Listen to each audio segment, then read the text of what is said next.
Kung gusto mo maging powerful Christian ka, dapat powerful din ang prayer mo. Pero alam niyo ba, mayroong mga prayer kasi na powerless.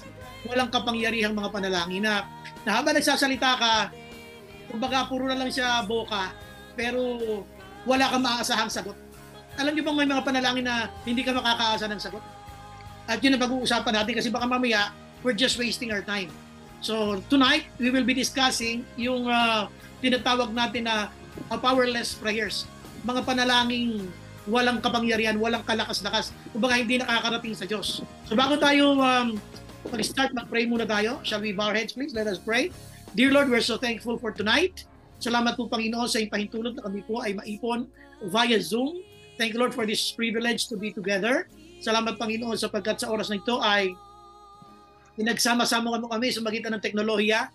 Marami pong salamat Panginoon sa nakadiscovery nito. Pagpalaan niyo Panginoon din kami na nandito ngayon. And as we participate for tonight, Lord, continue to speak to our hearts. At aming mga isipan, Lord, ay bigyan niyo po ng pangunawa habang ang puso namin, Panginoon, ay dumadalangin ng kapatawaran sa lahat ng aming nagawang kasalanan, lahat ng aming mga nagawang hindi nagbibigay ng kaluguran sa iyo, Panginoon. Patawaran niyo po kami. Lord, bless each one of us. At sa aming pag-aaral ngayong, Panginoon, ngayong gabi, maparangalan po ang iyong pangalan at lahat kami ay pagpalain mo. Lord, please, as your Holy Spirit move within our midst, Panginoon, ay kausapin niyo po kami, Panginoon. Ipakita mo sa amin kung anong klaseng panalangin meron kami, Ama. Marami pong salamat. Pagpalaan niyo bawat sa amin, ito pong aming dalangin sa pangalan ni Jesus. Amen. Amen. Okay, so tayong lahat ay kung meron kayo diyang kung meron kayo diyang Biblia, samahan niyo ako sa aklat ng Lucas. Sige, kung meron kayong Biblia, samahan niyo ako sa Book of Luke. Yan. Sa Book of Luke.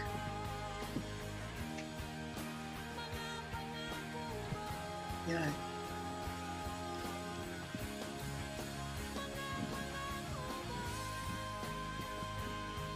Sa aklat ng Lucas ay pupuntahan natin yung ang kabanata ay 18.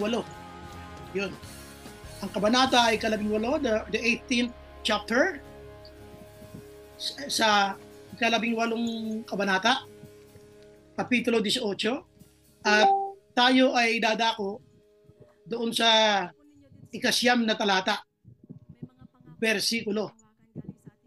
9 at sa verse 9 ay magtatapos naman tayo hanggang 14. So Luke chapter 18 verses 9 to 14. Ito yung sabi ng Bible, sabi ito ni Jesus, to some who were confident of their own righteousness and looked down on everyone else, Jesus told this parable. So meron siyang parable na sinabi. Ano yung talinghaga sinabi niya? 2 men went up to the temple to pray. Okay, so bakit prayer ito ulit? Ang ating Wednesday night na recharging time is all about the Wednesday word. Kaya about prayer pa rin ito. So sabi ito ng Bible, 2 men went up to the temple to pray, one a Pharisee and the other a tax collector. The Pharisee stood by himself and prayed. O, paano yung kanyang prayer? God, I thank you that I am not like other people, robbers, evildoers, adulterers, or even like this tax collector. I fast twice a week and give 1/10 of all I get. But the tax collector, sa ibang saling kung bibili yung Tagalog, ay publican ang tawag dyan. But the tax collector stood at a distance. He would not even look up to heaven, but beat his breast and said, dinadadukan ang kanyang dibdib at kanyang sinabi, God, have mercy on me, a sinner. I tell you that this man, rather than the other, went home justified before God. For all those who exalt themselves will be humbled, and those who humble themselves will be exalted. So dito ay, ang ipinapakita sa atin, kung mapapansin ninyo, ay yung buhay ng isang nananalangin sa Panginoon. Kaya nga ang tanong ko sa inyo dito, nakakita na ba kayo ng prayer na powerless, walang kapangyarihan? Okay, paano malalaman kung ang prayer mo ay walang kapangyarihan? Marahil ay itatanong mo, paano ba pastor yung prayer na walang kapangyarihan? Pwede ba yan mangyari sa akin? Opo, pwede. Pwedeng mangyari sa iyo yan. Paano nga yan? O una-una, buksan natin yung ating Biblia. Una-una kasi may tinatawag tayo na klase ng prayer, yung may tinatawag na self-righteousness. yung masyadong matuwid ang tingin sa kanyang sarili. Tingnan nyo to ha. Bago bago mag-9, ang sinabi ng Bible, verse, kahit 9 na lang si direction na natin. Sabi ni Jesus, to some who were confident of their own righteousness. Yan. So, yung iba masyadong kumpiyansa sa kanilang pagiging matuwid at masyadong mababa naman ang tingin nila sa iba and look down on everyone else. Jesus told this parable. 2 men went up to the temple, saka yung Pariseo at yung isang publikano, yun yung tax collector. Sabi niya, yung Pariseo, ganito yung prayer niya, verse 11. The Pharisee stood by himself and prayed, God, sabi niya, I thank you that I am not like other people. So ano yung sinasabi niyang, I thank you that I am not like other people. So dito kung mapapansin nyo, ito yung klase ng prayer na masyadong matuwid ang tingin sa sarili niya. Kailan mo nagawang manalangin na sa iyong pananalangin, ikaw ay nakakaramdam kumisan na parang matuwid na matuwid ka kumpara sa iba. Ito yung sinabi ni Jesus na kung mananalangin ka, ay dapat hindi yung katulad ng mga Pariseo masyadong matuwid ang tingin sa sarili. Tingnan nyo ulit yung kanyang prayer ha. Babalikan natin. Sabi niya dito, to some who were confident of their own righteousness. Masyado silang palagay sapagkat ang tingin nila ay masyado silang matuwid. Ngayon, tingnan nyo, sino yung tinutukoy niya? Yun yung Pariseo sa verse 7. Paano siya nag-pray? So, doon sa kanyang prayer, ang sabi niya dito ay, Lord, salamat po, but the tax collector, sabi dito ng Pariseo, the Pharisee, 11, stood by himself and prayed. Sabi niya, God, I thank you that I am like other people. Masyadong matuwid. Sino yung tinutukoy niya na that I am not like other people? Anong sabi niya dito? Sino daw itong mga to? Robbers, evildoers, adulterers, or even like this tax collector. Nakatabi niya na nasa loob ng temple. So dito, makita mo yung self-righteousness. Ang self-righteousness is a kind of prayer na is not pleasing to God. Dahil dito, sabi dito ng Bible, kung mababasa ninyo yung mga kasunod, ang nakalagay doon, hindi mo po pwedeng tingnan na parang napaka-matuwid mo. Alam niyo kung ang tingin ng tao lagi ay sa kanyang sarili ay siya ay matuwid, hindi na niya kailangan manalangin. Hindi na natin kailangan manalangin. Kung masyadong matuwid ang ating tingin sa ating sarili. Dito ang sabi niya, pagmasdan ng ito, kung mga napansin ni Lord Paano? Sabi niya, napansin ni Lord, tingnan niyo manalangin itong dalawang ito. Sabi niya, yung isa masyadong matuwid ang tingin sa kanyang sarili. Kailan ka huli na nalangin na parang ang tingin mo ikaw ay matuwid, yun ang nakakakaba, yung prayer na yun. Sapagkat wala yung kapangyarihan, ay yun yung mga panalangin na nagsasayang ka lang ng oras dahil yun ay masyadong matuwid ang sarili, ang tingin natin. So, nag-pray siya, tinan mo Lord, salamat po at hindi ako katulad ng iba, mga magnanakaw, gumagawa ng kasalanan, at lalong-lalo na Lord, salamat po hindi ako katulad nitong tax collector na nasa tabi ko, sabi ng Pariseo. Nasa loob yan ng templo. Possible pala na kahit tayong mga Kristiyano na nasa loob ng church ay masyado ring maganda ang tingin natin sa sarili natin. Kaya kung minsan ang tingin natin sa kapwa natin ay para tayong sabihin natin na mas matuwid kaysa kanila. Hindi nyo napansin? Bakit tumisan ay parang namimili ka na rin ng bisita na kakausapin? Sa loob ng church, mapapansin mo, parang namimili ka na ng kakamayan. Kapag ka medyo hindi maayos ang damit, kabahan ka na. Pagka hindi maayos ang pakikitungo mo, meron ka nang nararamdamang self-righteousness. Yung pagka hindi ka na marunong gumamit ng salitang tayo, lagi na lang kayo at sila, nakakakawa na po yun. Dito ang prayer, ang sabi niya ay, kayong mananalangin, sabi niya, pagmasdan niyo ang dalawang ito, yung publikano, yung tax collector, at saka yung isa pa nga, itong Pariseo. Paano siya nanalangin? Lord, salamat po. Nasa loob ng templo yan Lord, salamat po sapagkat hindi ako katulad ng ibang ito, ng mga gumagawa ng masama, mga magnanakaw, sabi niya, at salamat po hindi ako katulad ng tax collector na to. Okay, sino ba yung mga tax collector? Ito ba yung tinatawag ng mga publikano? So in the New Testament times, ang mga publikan talaga ay kinukonsider yung salot ng lipunan. Ang mga publikano sa panahon ng Bagong Tipan, pag pinuntahan nyo yung Jewish custom and tradition, sila yung mga taong kinamumuhian ng maraming kapwa nila sapagkat sila ay mga mandurugas. Sila ay mga manloloko. Sa panahon natin ngayon, hindi ko naman lalahatin para silang BIR. Para ang utang mo ay piso lang, sisingilin ka ng 4 na piso. Kumbaga ang utang mo 1,000 lang ay sisingilin ka ng 4,000. Kaya kung mapapansin ninyo, ay si Zacchaeus, nung nakilala niya si Lord, ang sabi niya, sabi ni Lord, ngayon din pupunta ako sa bahay mo. Eh sino ba si Zacchaeus? Siya yung wealthy tax collector. Isa siya nga puno ng mga publikano, chief tax collector siya. Bakit niya nasabi na kung may nadaya man akong sino man, ay babalik ko ng kalahati? Bakit? Kasi nga mga mandaraya talaga ang mga publikano. Mga mandaraya, magugulang talaga sila. Kaya dito, sabi nga niya, ni Lord, itong publikano na to, parang umuwi pa siya na mas kinalugdan ng Diyos kasi dinadagukan yung kanyang sarili sa kanya pananalangin na maawa po kayo sa akin, ako na isang makasalanan. Pero kung minsan ang tingin natin, perfecto tayo eh. That's why, minsan ang tingin natin sa iba ay mas banal tayo. Mas nakahihigit tayo sa kanila pagdating sa Biblia. Dito sabi ng Bible, kaya nga sabi nga natin hangga't maaari, pag nagpe-pray tayo kasama yung mga unbeliever, dapat po tayo ay, yung bang kumanalangin ka, dapat kamukha mo rin silang makasalanan. You should pray like the sinners. Like the sinner. Hindi ka pwedeng manalangin na parang kakaiba. Alam niyo yung mga self-righteous kung manalangin, yung bang punong-puno ng bulaklak ang kanilang mga pangungusap. Kamangha-manghang Diyos na napakamakapangyarihan. Okay lang naman yun. Pero kung minsan puro salita na lang yun. Puro salita na lang. At kumisan ay walang katotohanan yun sapagkat ang puso nila ay malayo. So ang isang powerless na prayer, yung self-righteous. Kasi yung self-righteous na prayer, hindi pinakikinggan ng Diyos. Tingnan nyo nga, hindi natuwa si Lord eh. Kaya paano ba tayo mag-pray? When we pray, tiyakin natin na katulad tayo ng publikano na halos hindi makatingin sa langit. Halos nanganyuyupapa. Halos lagi ang nakaluhod sa Panginoon na maging ang presensya ng Diyos parang hindi niya matingnan. Maging ang kanyang mga pananalangin, mga binibitawang salita ay halos hindi niya mabigkas. Pero kung minsan alam niyo pag may kausap tayo unbeliever, minsan meron tayong pakiramdam na para tayo nakahigit sa kanila. Mapapansin niyo the way you treat people sa loob ng church. Minsan nagugustuhin mo lang ang kamayan, yung mga maayos manamit. Minsan lalapitan mo lang yung hindi amoy araw. Gusto mo lang lapitan yung maayos ang gayak. Maayos ang mga sarili nilang dinadala sa church. That is being self-righteous. Hindi yung kinatutuwan ni Lord. Sa pananalangin, ganun din. So, sa pananalangin, ang sinasabi lang natin dito, kaya kinalugdan yung lalaki. Kasi dapat kapag tayo nananalangin, punong-puno na kapakumbabaan.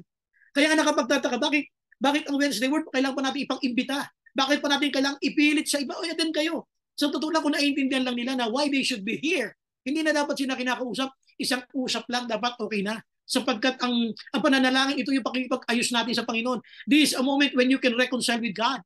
Ito yung oras na pag-amin mo ng mga kasalanan mo. Isipin mo, kung hindi ka dumaan ng Wednesday word, tapos puno ka ng pagmamalaki sa inyong sarili, tapos biglang nag-Webes, nag-rapture, tingin mo kasama ka sa langit.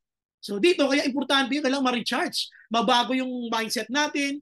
Kasi alam nyo, pagka pinag-usapan kasi natin yung pananalangin, alam nyo, karamihan ng mga babad sa presensya ng Diyos, maunawain.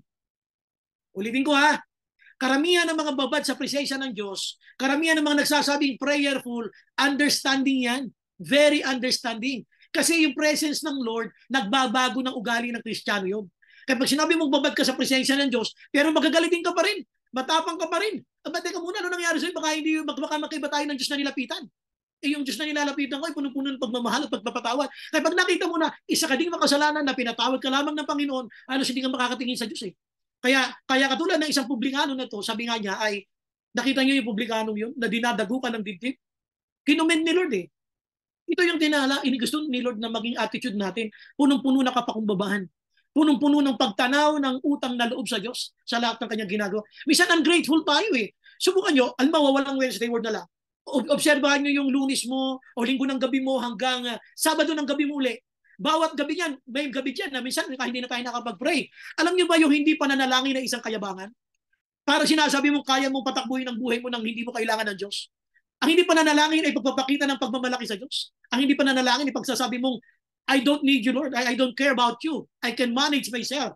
Sabi nga nung isang tula ni Shakespeare, I am the captain of my soul. Talaga lang You're the captain of your soul. Hindi totoo yun Ang kapitan ng ating kaluluwa, si Lord. Pero kumisan, that's how we treat prayers. Para bang ang Wednesday word pinagmamalakihan ng iba. Ayaw mong matandyan, kayo na lang. Uy, grabe parang nakakatuwa. Nakakaawa.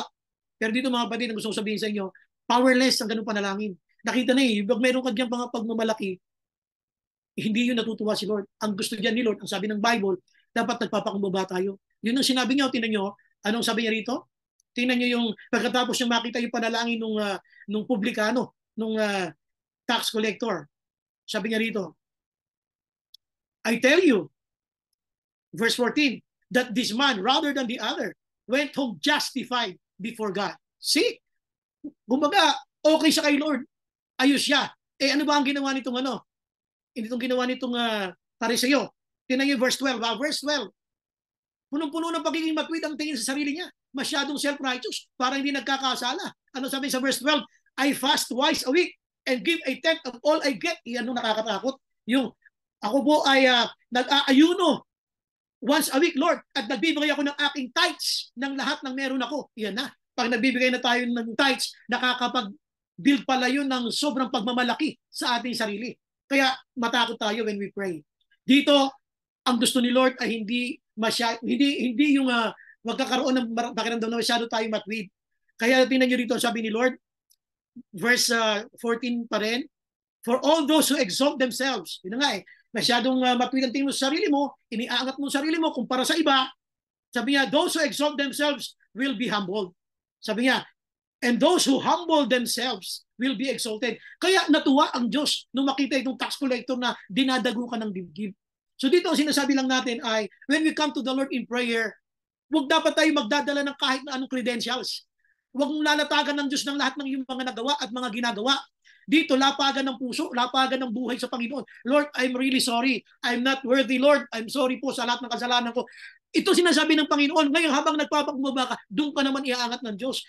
Who are we to congratulate ourselves? Hindi po ako katulad ng iba. Ako po ay nag-aayuno once a week at ako po ay nagbibigay ng aking ikapo. Sabi niya, sa lahat ng meron ako. Kuminsan pala, no? Tingnan niyo ito ha. Kuminsan pala yung pagka-tithes, nakakadama pala yun ng pagiging matwid. Yung pagkakaroon ng pagmamalaki. At yun ang naalumpot. Dito, binebenga na tayo dito ni Lord. Tayong lahat, ayusin na natin yung ating mga sarili. When we come to the Lord, sabi niya, we must be humble before the Lord. Dapat tayo ay punong-puno ng kapakumbabaan. Okay? So, punta tayo sa number 2. Doon siya tinasabi nating powerless kind of prayer. Dito, yung pangalawa, balikan natin yung sila ay pumunta na sa templo. So, balikan natin verse 10 ha. Himayin lang natin yung paano ang ating Panginoon ay kinumend yung publikano, yung tax collector, at paano naman yung naging ugali nitong Pariseo. Sabi ng Pariseo, sabi niya, verse 10, 2 men went up to the temple to pray, one a Pharisee and the other a tax collector. The Pharisee stood by himself and prayed. O, pansinin niyo ulit yung kanyang klase ng prayer. God, I thank you that I am not like other people. Nakakatawa, di ba? Wala yung, God, I'm sorry for all the things that I've done. Lord, sorry po sa lahat ng kasalanan. Grabe, saan pumosisyon yung kanyang prayer? Pumosisyon sa kanyang sarili. Sumentro sa kanyang sarili yung prayer. God, I thank you that I am not like other people. Bakit sino yung other people? They are robbers, evildoers, adulterers, or even like this tax collector. Tapos, sumunod, I fast. Siya na naman. Siya na naman ang sentro. I fast twice a week and give a tenth of all I get. Number 2 na gusto ko ipakita sa inyo rito ay hindi lang yung tinatawag natin na powerless kind of prayer, yung self-righteousness, kundi yung self-centeredness. Masyadong nakasentro sa sarili. Prayer must be centered to God.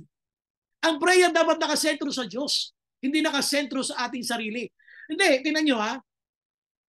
Lord, salamat po sapagkat ako ay hindi katulad nila. Grabe.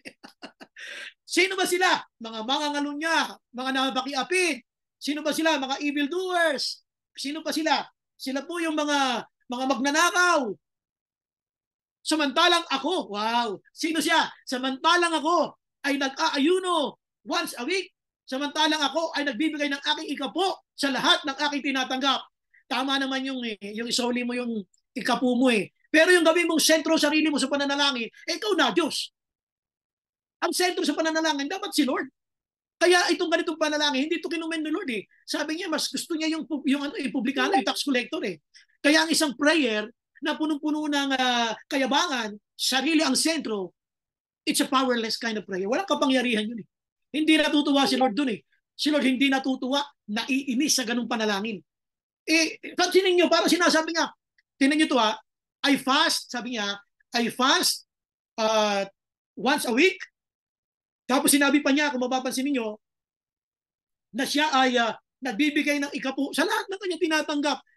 Alam niyo, ang hindi naiisip nitong pariseyo na to ay yung paano ka magkakaroon ng ibibigay mong ikapu sa lahat ng iyong tinatanggap kung hindi naman kita binigyan ng lakas para makapagtrabaho. Paano ka naman magkakaroon ng ibibigay na ikapu sa akin kung hindi naman kita bibigyan ng lakas? Saan ba galing yung lakas mo? Yun eh. Kaya kung minsan ang yayabang natin pagka tayo minsan ay may ginawa ang Panginoon sa atin, minsan nakakalimutan natin nagawa ng Diyos yun eh. Pagka may binigyan tayo ng magandang pabor, nakakalimutan mo, ay grabe, si Lord yun, hindi ako yun. Dapat ganun tayo eh. Pag tayo napupuri na, dapat minsan habang naglalakad ka, dapat minsan kailangan mo huminto eh. Lord, sorry po, ikaw yun eh. Lord, ikaw yun, hindi ako yun, Lord eh. Dapat malinaw sa atin yun eh. Kaya dito, ang sinasabi lang natin dito, yung klase ng prayer na hindi ka nalulugdan ng Diyos na powerless, ito yung may self-centeredness. It's a kind of prayer na centered on Himself. It's a kind of prayer na centered on Himself. Lord, God, I thank you that I am not like the evildoers. I am not like the robbers. I'm not like the adulterers.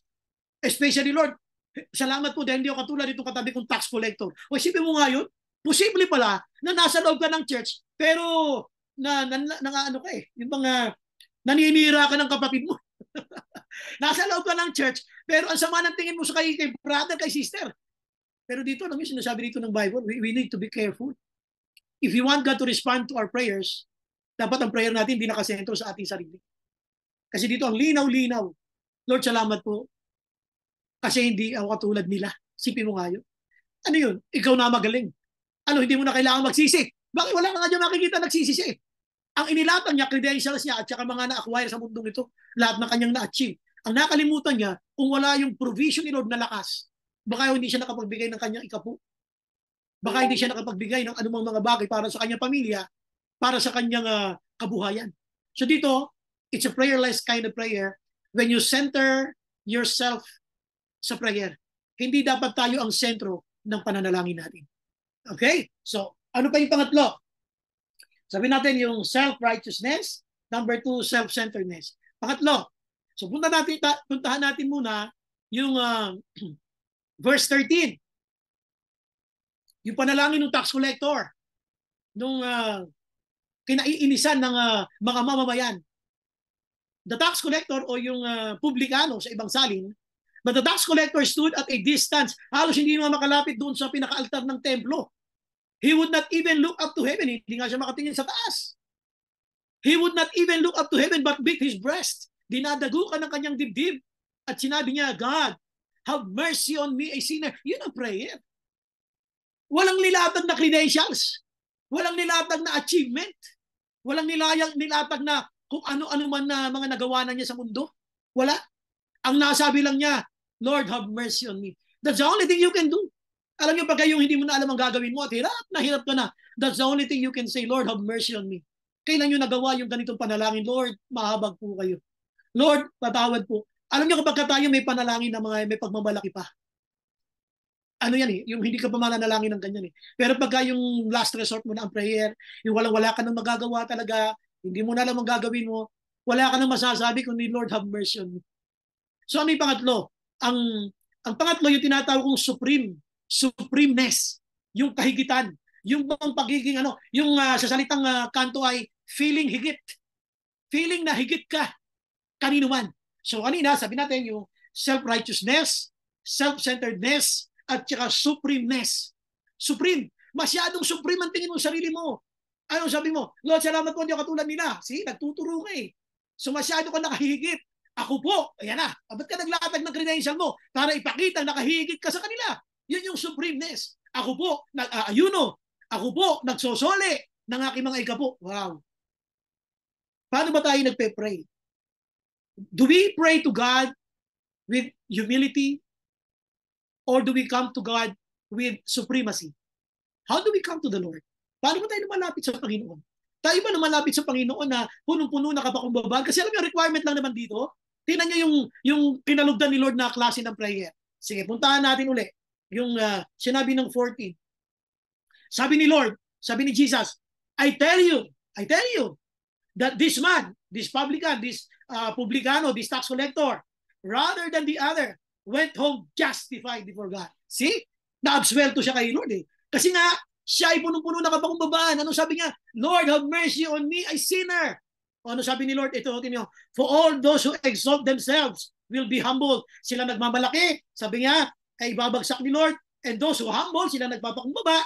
Nung yung nagsasabi ng Lord, have mercy on me, I'm a sinner. Yun ang inaangat ng Diyos. Kaya if you want God's promotion, if you want God to promote you sa yung ministry, sa yung work, gusto mo nga pagandahin ni Lord ang takbo ng studies mo, huwag mayabang. Ha? Huwag masyadong magmamalaki sa trabaho, huwag masyadong magmamalaki sa komunidad. Gusto mo na iangat ng Diyos ang buhay mo, be humble. Kasi yung mga nagpapakumbaba, yun lamang ang iniangat ng Diyos. Ngayon, yung lalaki ito hindi kinalugdan kasi nga masyadong tingin niya ay nakahigit siya, supreme. Merong supremeness na nararamdaman na, Lord, salamat po, hindi ako katulad nitong mga magnanakaw, nitong mga mapakiapid, itong mga gumagawa ng mali, lalo na po itong tax collector na katabi ko. Imagine na, nasa templo sila, pero naninisi ng iba. When we come to the Lord in prayer, let's admit that we are a sinner, that we commit mistakes, that we deserve His mercy for us to be forgiven by the Lord. Kailangan maramdaman ng Panginoon na tayo ay humingi ng kanyang kahabagan upang tayo maging matuwid sa kanyang harapan. Walang latagan ng credential. Wala yun. Walang earthly credentials that will compensate the presence of God. No credentials on this earth that will compensate or give the approval of God. Wala. Ang inaaprubahan ng Diyos ay yung mga pusong mababa.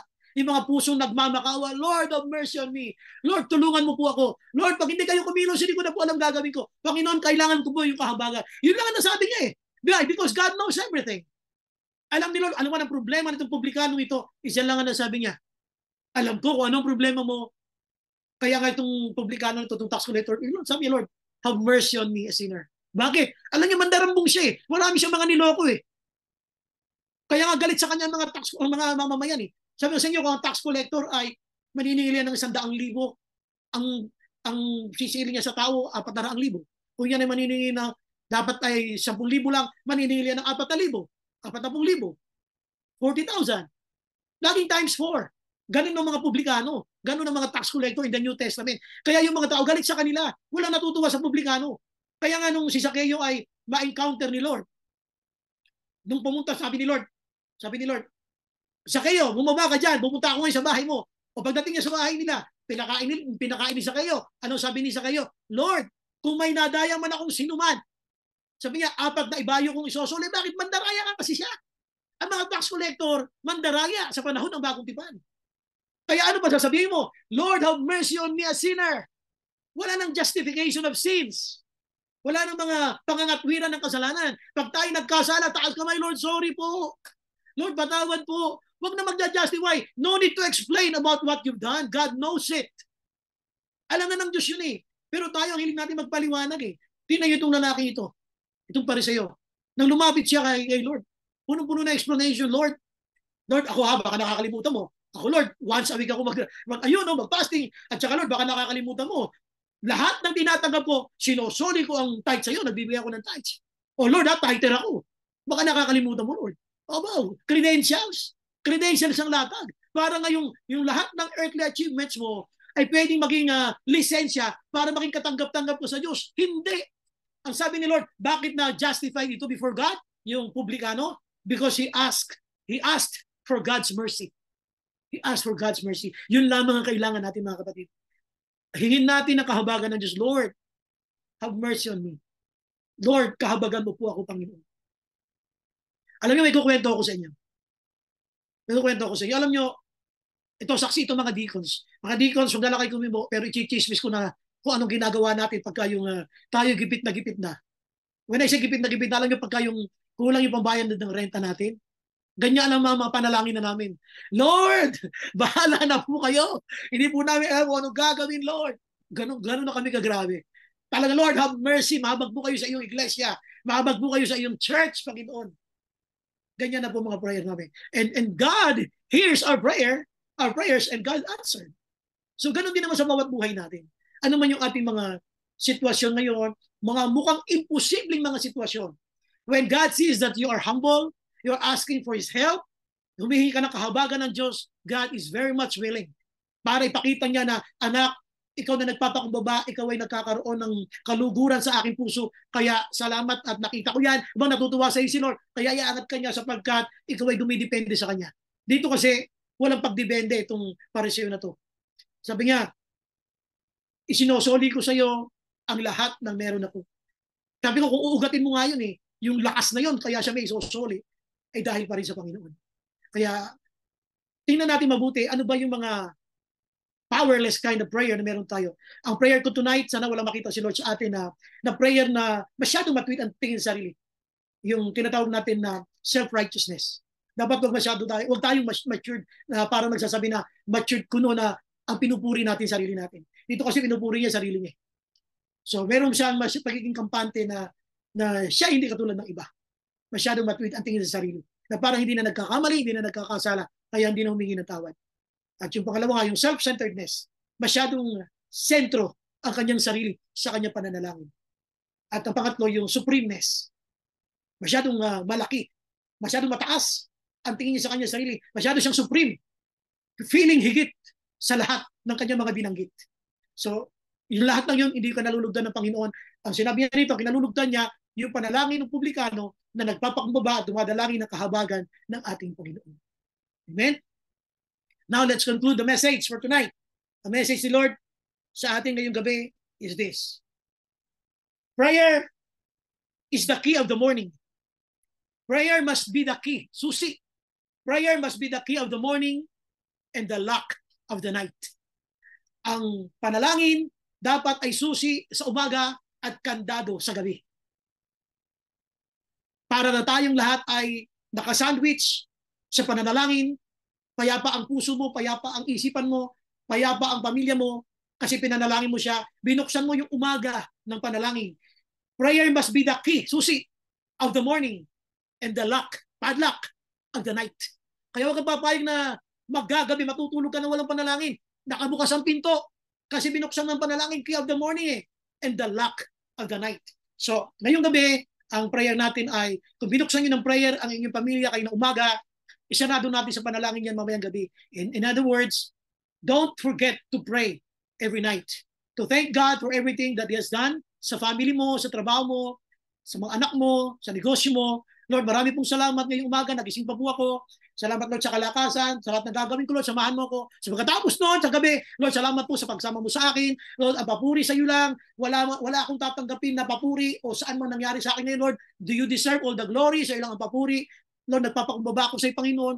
Kung sa maghapong tulog, may nakita kayong kayabangan sa akin, Panginoon, patawarin niyo po ako, Lord. Ikaw lang dapat ang maging sentro ng aking buhay. Ganun po ang dapat maging panalangin natin sa ating mga oras na lumalapit tayo sa Panginoon. Mga pangako mo, liwanag at kapal.